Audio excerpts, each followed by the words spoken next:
Welcome to Faith on Film with Isaac Hernandez and Holly McClure. Keeping you informed on faith and family entertainment. Hello, I'm so glad you've tuned in to this episode of Faith on Film. We've got two great interviews for you today. First of all, Holly and I had the opportunity to sit with Colin Ford, star of the movie The Hill, also starring Dennis Quaid and Scott Glenn. Now, this movie comes to theaters August 18th of 2023.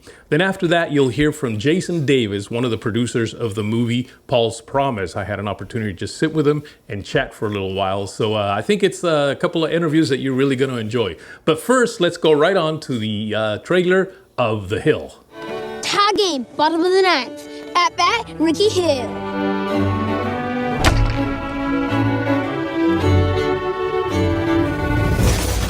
Oh my gosh! What did you do? Let's go! Ricky, I've seen you out there swinging that stick, even when you're suffering pain. But you can't play baseball. You're going to get ridiculed, and you're going to wind up with an injury that you'll never get over. God's going to give you a higher calling. But all I want to do is play. When I swing that bat, I ain't crippled no more. And gone, senior Ricky Hill. He did 4 homers in one game. Son, you might be better, but you are not healed. Your bones are rapidly depleting. It'll be a miracle if you ever walk again. You seen this? The Major League tryouts. You're going to paralyze him. I don't need you filling him full of false hope. He's my son. Ricky, baseball had to end eventually. Time to figure out what you're going to do with the rest of your life. First time you ever talked to me like a man is to tell me to forget the only thing I ever loved.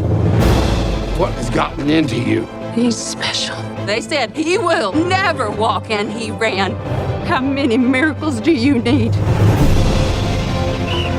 You're playing to join the elite. I'm one of the best hitters you're ever going to see. A bad leg can cost a team wins and money. It's all stacked against me. If you don't try, you're gonna die inside. I want my dreamer back. All your hopes, I cannot do this alone. dreams, It's your time, Ricky! determination, and sacrifices have come down to this.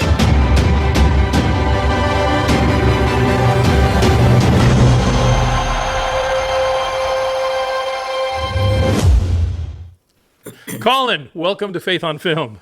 Hey, thanks for having me. So good to have you.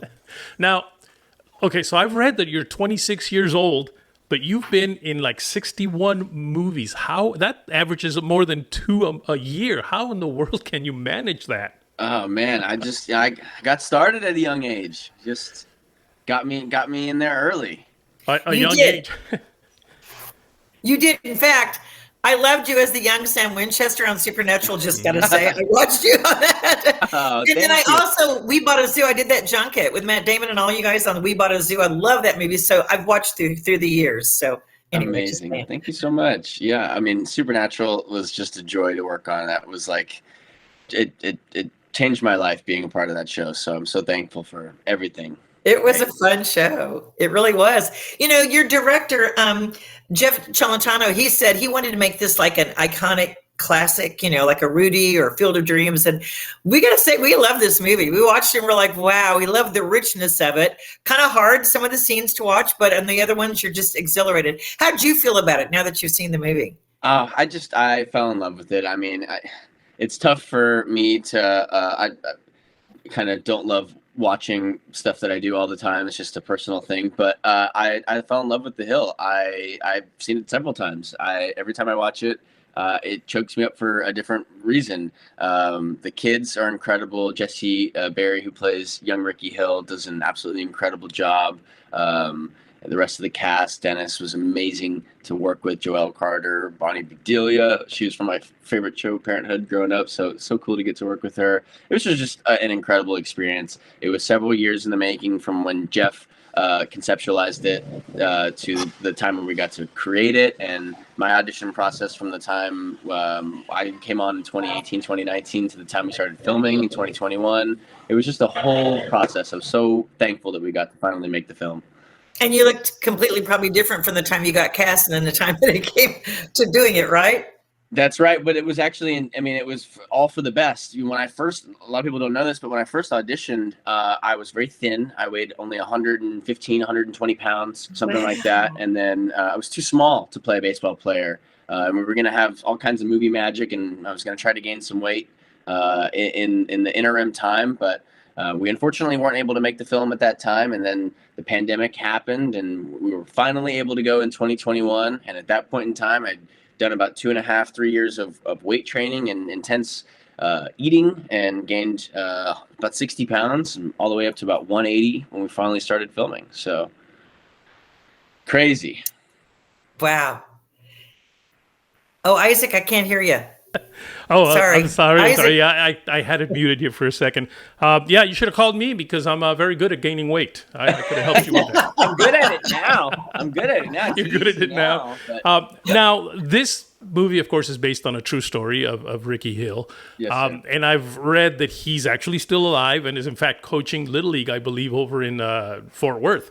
Was he on the set helping you maybe to kind of capture who he really was when he was a kid? Did he give you any pointers on that?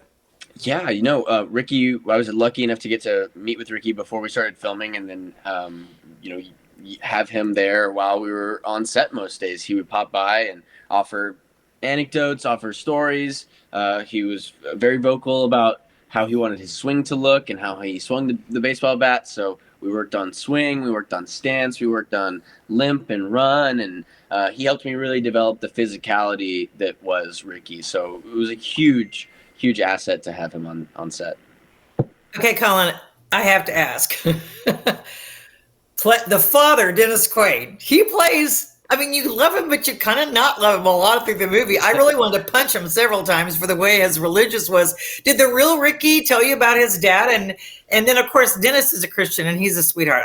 We love Dennis Quaid. We've interviewed him, and he's just a cool guy. How was it? Did he give you pointers, or how was it to play that faith element against that super religious spirit element? Yeah, well, Dennis was amazing to get to work with, and him and Ricky got together, and I know they chatted a lot about the relationship between Ricky and his father.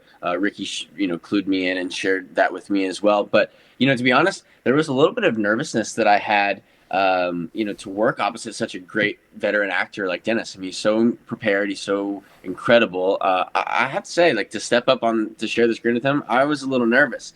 So I think that lended to the tension between Ricky and Pastor Hill a little bit more, just because I, just making sure I was on my P's and Q's, on my toes every time I was, in the scene with Dennis, just because he's such a legend. He is. But he made me feel so comfortable. He was just such a great guy. He was so complimentary to me and just made me feel amazing as a young actor who is coming up in this industry. And just from the perspective of having watched him my entire career and looked up to him and the type of roles he's done. So it was kind of like a dream come true to get to share the screen. I have to ask you, was it movie magic that you guys did, or did it really happen in real life? Because I know the father in real life would not come to see a game. Did he really show up at a game like they show in the movie? Because it's such a touching moment. That's a great question for Ricky. I want to say yes. I want to say that's exactly how it happened. Yes, that's how it happened. We'll just say that's how it happened, okay? But I'm just curious because come on, and I'm not trying to give anything away, but it's a very moving moment, and for sure, that involves on the field and baseball and seeing you at your best. And I'm sure that there was something like that with Ricky and his father. There had to be. And we filmed that fateful scene on Dennis's first day. I don't know if it was my first day, but it was Dennis's first day. So it was my first time seeing Dennis on set. And then we had to have this full circle moment. And I'm like, I'm so nervous. Dennis Quaid's here. You had to first love him, and then you got to where you were like, oh, I'm telling you, I wanted to punch him so many times in those scenes. I was like, don't be that way to him, you know? And what about the handicap? Isaac and I were kind of wondering, you know, playing the handicap, was that hard? Because, I mean, the younger one had a lot of hard scenes, but you did too. Yeah, it was difficult to figure out what worked repetitively, what worked consistently. As far as like the limp goes, I didn't want to manufacture something that just felt inauthentic. So in the efforts of authenticity, I grabbed some rocks and threw them in the bottom of my baseball cleats and would run around the bases with rocks in the bottom of my shoe. And it just gave me that little bit of edge, a little bit of pain that I needed to understand what it meant to, you know, push through a difficulty, push through an injury while still performing at that level on the field. And I think, you know, as much as my feet probably didn't appreciate it at the end of the week, I thought it worked well. So now you mentioned you something ran earlier. with rocks in your shoes. Only not every take, but you know, a lot of the times. I don't know if I could go with one rock in my shoe. I can't imagine that's method acting at its best. Wow, Absolutely. Good for you. Yeah. Now you mentioned something earlier about being nervous in working with such a legend, but you've worked with some pretty major actors before that. I mean, on I Bought a Zoo, you worked with Matt Damon. Yeah. I mean, I think I was probably just, I don't know, I was 13 or 14 then, so I probably was like just crazy, you know, ready and excited, but. Yeah, I don't know. It's not that I get so nervous that I feel like, oh, I can't do this, but I'm just excited. I'm so excited. Like I said before, like Dennis is an actor I've looked up to my entire life. Matt is an actor that before We Bought a Zoo I looked up to, and still to this day is someone that I consider to be the greatest actors of all time, and someone that I greatly admire. So that experience was humbling for me and shaped me into the person I am today.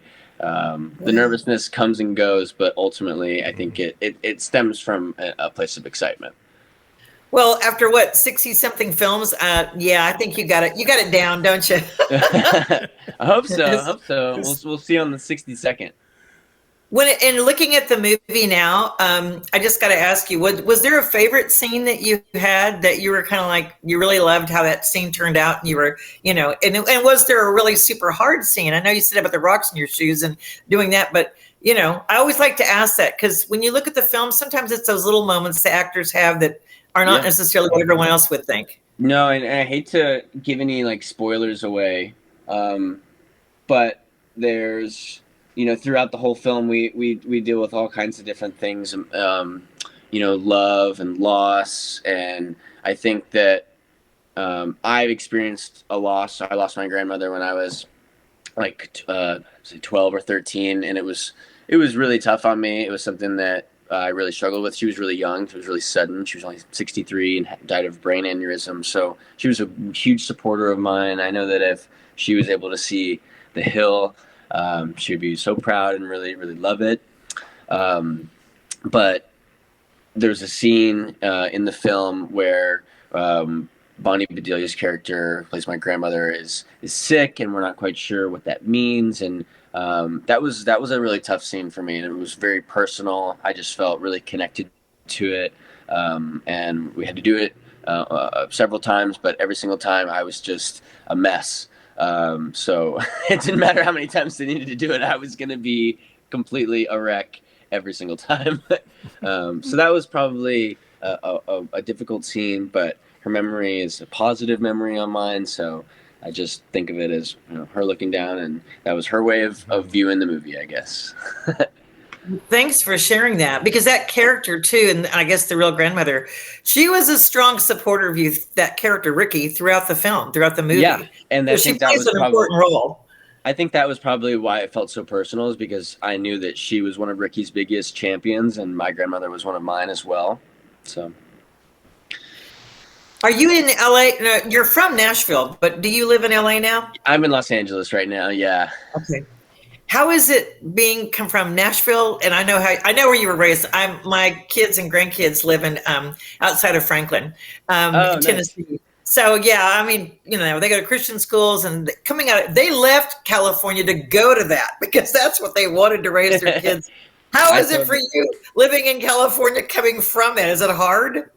No, well, I have to say, I love California. I don't know if I could ever see myself leaving. I love the weather. I love the beach. You can't beat, although I've had some bad weather this year, but typically you cannot beat our weather here. I mean, Florida is great, but got that humidity and alligators and mosquitoes. I don't know. We don't have So that. you're enjoying then the California lifestyle, the Hollywood lifestyle, aren't you? Yeah, no, I love California. I love the beach, but I go back to Tennessee quite a bit too. My dad's in Nashville and in Knoxville, so we have a house out there, and we do a lot of like lake days and stuff like that. It's a lot of fun. Yeah. Well, do you have a lot of family? I'm sorry. I just want to ask: do you have close family or other siblings? My mother is out here, and she lives right down the street from me. I have no siblings. I'm an only child, but 75% of my family is all still in Tennessee. Okay. Now, I'm sure you're not stopping at 62. Well, actually, I guess this movie is 63 now. The projects that you've been on, but I'm sure you're not stopping at that. You have anything else coming up that maybe you can let us know about? No, yeah, that's the age-old question, right? No, we have this, we're kind of hunkering down in here in Hollywood right now. Our fellow unions are striking. WGA strike right now, and SAG is a little bit up in the air. But so we're kind of just arm in arm with our fellow union members, looking to see where we can support each other and see how we can get through the other side of this and get back on set making projects. Oh, well, I know. And we in fact, you're in several series and several other projects. In fact, Isaac, we interviewed some people, didn't we? In one of the movies he was in. We did. It's actually a series that you were in called 1,000 Tomorrows. And we interviewed the writer, Karen Kingsbury, and her son, and also the, I guess your love interest, one of the main stars of the show. Rose. I forget her. Rose. Yes. So there's something else that we're pretty familiar that you've done. Everybody take a look. The Hill, August 25th. 1,000 Tomorrows on PureFlix. In the meantime. Awesome. There you go. Thank you so much, and we hope people will follow you. And we just, God bless you and everything that you do. And can't wait to see the next thing you do that we can interview you on. Thank you guys. Likewise, I look forward to the next time we get to chat again. Okay. Awesome. We'll be back with more Faith on Film. Hi, my name is Colin Ford. I play Ricky Hill in the upcoming movie, The Hill. Thanks for watching Faith on Film. Well, I am here right now with Jason Davis, Esquire. He's an attorney, and we're going to talk about the fact that he's actually involved in filmmaking. Jason, how are you today? I am doing wonderful. How are you? I'm doing terrific. So you are an attorney, but you are actually very involved in the world of films. What was your first involvement in the film production business? Yeah, so currently I'm a producer, but I got started in the film industry kind of by happenstance, or God just brought me to it. I was working at a law firm in a support capacity in Portland, Oregon, about 13 years ago, and a locations scout came to the firm that I was working at. We were on the 12th floor of a tower downtown Portland, and he said, "Hey, this particular setup is perfect for a scene that we want, and we want to rent the space." So they rented the space from the firm, and then the talent scout came and was looking around and came up to me and said, "Hey, we're going to be filming in your office, and we'd like to have somebody who's familiar with the area to walk around, and you fit what we're looking for. Would you like to be in a movie?" And of course I said, well, who wouldn't want to be in a movie? Of course I would. So I show up, and it's a Saturday and Sunday filming, and I show up, and lo and behold, I'm standing next to, for 2 days straight, Harrison Ford, of all people. Right next to me for 2 days was Indiana Jones, Han Solo, Jack Ryan, Richard Kimball. I grew up watching Harrison Ford, and so to be with him for 2 days, it was just an incredible experience. And it was for a film called Extraordinary Measures. It also starred Brendan Fraser, who was also there in the scene. So I happened to be a featured extra in that movie for 2 days. And I was hooked. That was the first time I was ever on set. It was the first time I'd ever had any exposure to any type of things with the industry, and just the energy and all of the intricacies that go on behind the scenes. It was a massive education for 2 days. I learned so much about lighting and positioning and, all of the different things that go into making a scene happen. And my appreciation for the industry just skyrocketed because I didn't realize how much work actually went into making one scene. So we were there for 2 days, and the scene I think lasts like a minute and a half in the entire movie. So I gained a real appreciation for all of the work that goes on in the background. So I was hooked, and I after that I started doing a lot of background type of stuff and started acting.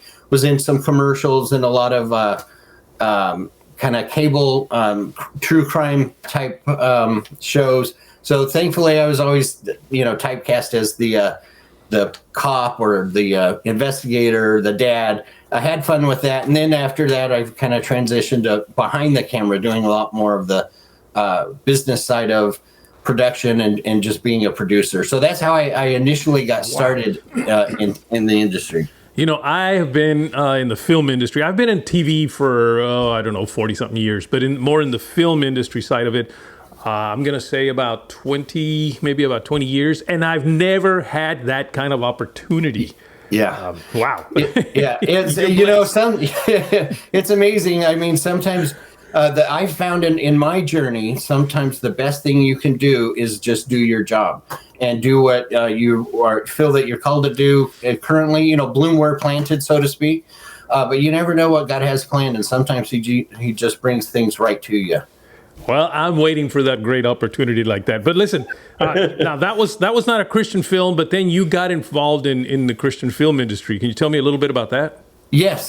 So I was fortunate enough to be working with a company called Salt Shaker Media, and we produced a movie called Paul's Promise that came out in theaters last October. And I was a producer on that particular film. That's kind of how I got started in the Christian movie genre, and have been able to make connections with other folks throughout the industry. And I'm currently working on another project that we're going to be filming in July. And so Paul's Promise was a great entry into the Christian movie arena.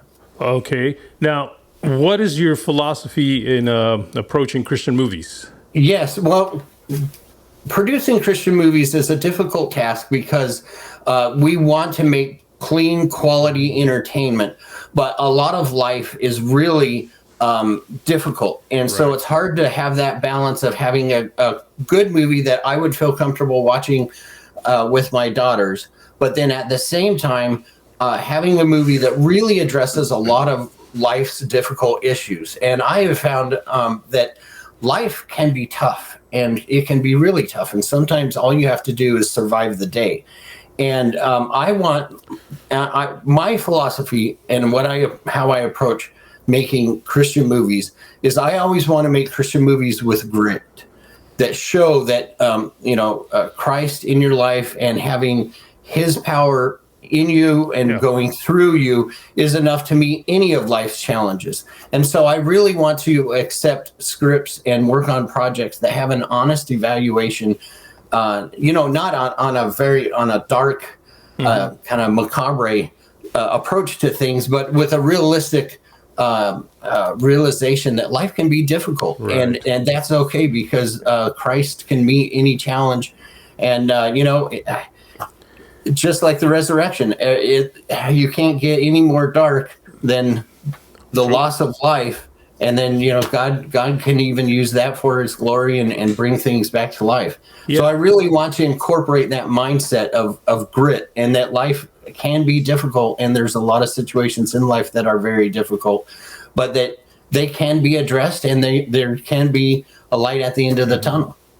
And that's the difficult part about Christian movies is up until now, there seems to be a thought that if it's a Christian movie, it has to be a family movie. If it's a Christian movie, I have to be able to see it with my teenagers, with my kids, with my adolescents. Right. And I think that's what's caused for all these movies to be very, how would I call it? Just very tame. There's not a whole lot, like you say, of grit. And I think that's something that we need to somehow, tackle as we create Christian movies is, do we have to make it a family movie, or can we make it something that's really more geared towards the adult population?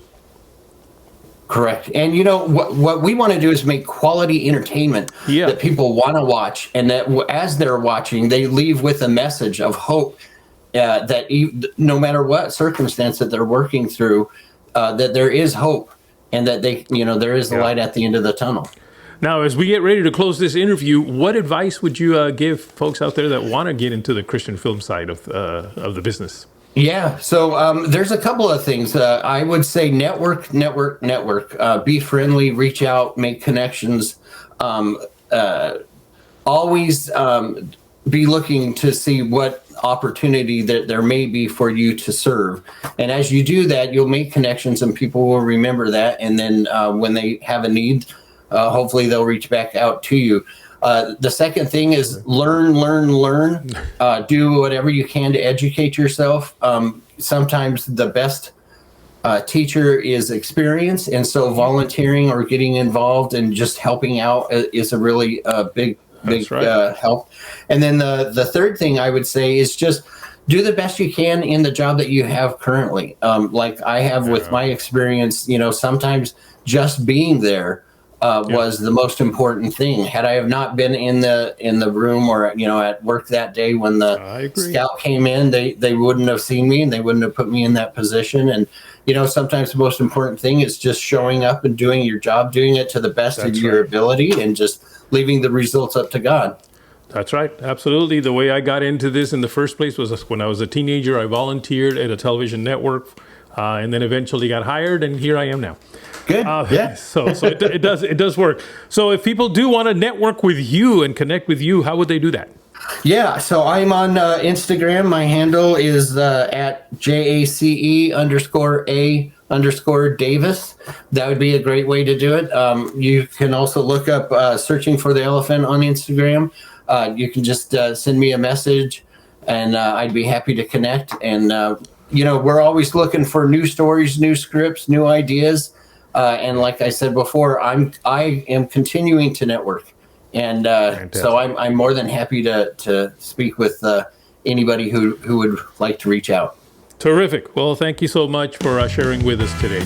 Absolutely. Thank you for the opportunity. I appreciate it. We'll be right back.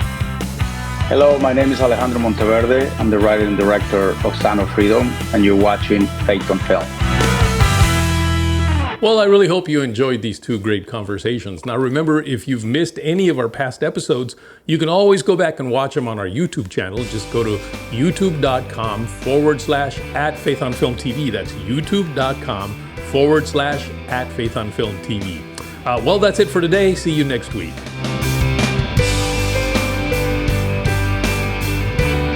Write to us at faithonfilmtv@gmail.com. That's faithonfilmtv@gmail.com. Follow us on Facebook, Instagram, and Twitter at Faith on Film TV. Also, go to our YouTube channel, Faith on Film TV, and hit the subscribe button and the bell for notifications on our latest Faith on Film shows.